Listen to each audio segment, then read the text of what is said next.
सच का जहां।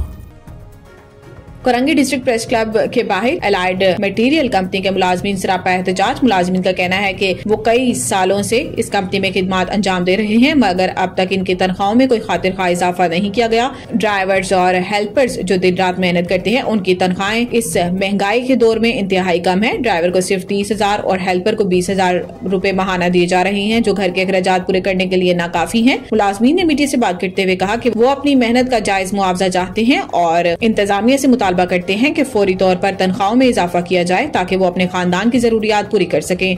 क्या कंपनी इंतजामिया इस एहतजाज पर कान धरेगी या मुलाजमीन को मजीद मुश्किलात का सामना करना पड़ेगा? ये है वो सवाल जिसका जवाब आने वाला वक्त ही देगा।